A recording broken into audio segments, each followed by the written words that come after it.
Hello বন্ধুরা, কি অবস্থা সবার?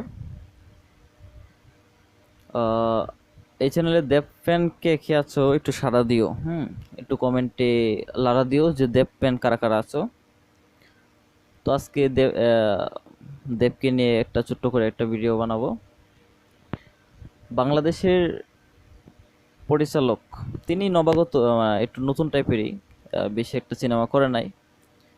চয়নিকা চৌধুরী, অনেকে হয়তো চিনেন না চয়নিকা চৌধুরী।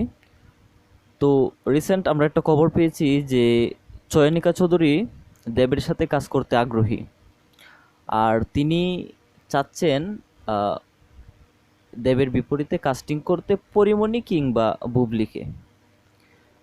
চয়নিকা চৌধুরীর কাছে আমার প্রশ্ন, দেব এই ব্যাপারটা জানে তো? আচ্ছা, যাই হোক, এখন আসি নায়িকার প্রসঙ্গে।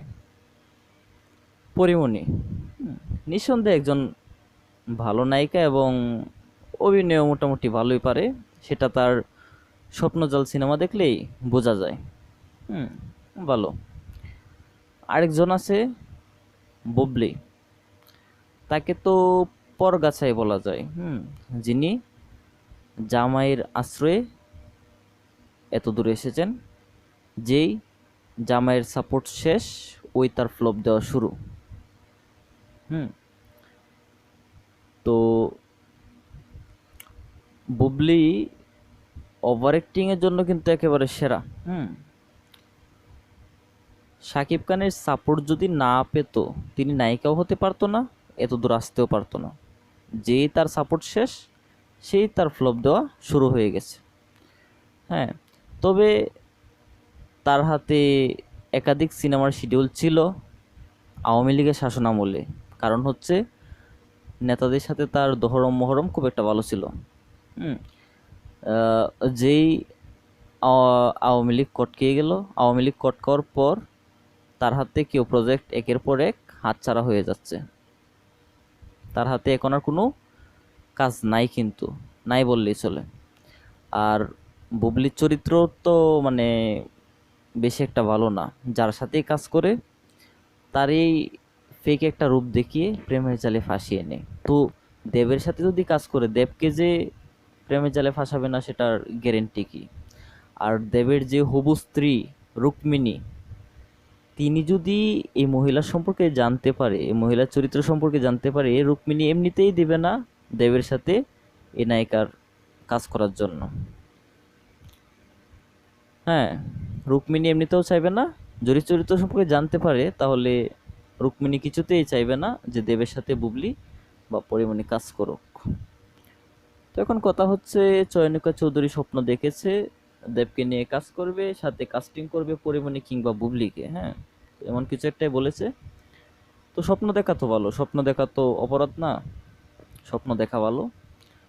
তো দেখা যাক, যে গুঞ্জনটা এসে উঠেছে, চয়নিকা চৌধুরী যে স্বপ্নটা প্রকাশ করেছেন আমাদের মাঝে, সেটা আদৌ সত্যি হয় কিনা দেখা যাবে। তবে একটা কথা হচ্ছে, ছোট করে বলে রাখি যে দেবের কিন্তু এখনো এতটাও খারাপ সময় চলে আসে নাই যে বাংলাদেশের সি গ্রেডের পরিচালকদের, হ্যাঁ, সাথে তাকে কাজ করতে হবে।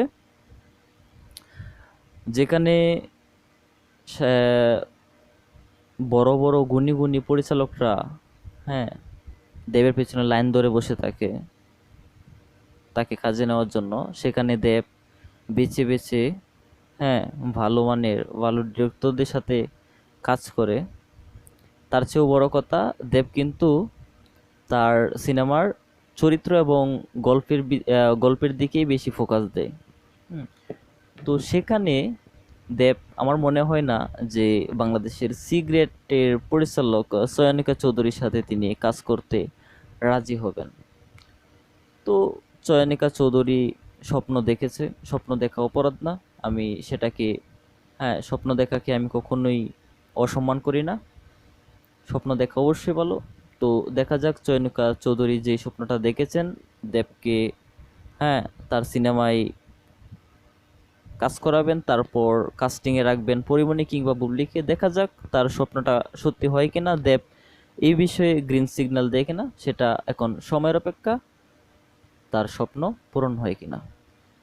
আপনার কি মনে হয় চয়নিকা চৌধুরীর সিনেমাতে দেব কাজ করতে যাবে, বা তার বিপরীতে বুবলি কিংবা পরিমণি থাকতে চলেছে? আপনার কি মনে হয় অবশ্যই কমেন্টে মতামত জানিয়ে যাবেন। আর ভিডিও ভালো লেগে থাকলে অবশ্যই লাইক করে দিবেন। আপনি যদি এই চ্যানেলে নতুন হয়ে থাকেন অবশ্যই চ্যানেলটি সাবস্ক্রাইব করে পাশে থাকা বেল আইকনটি বাজিয়ে দেবেন। সিনে জগতের সকল আপডেট সবার আগে পেয়ে যাবেন। ধন্যবাদ সবাইকে। Good bye.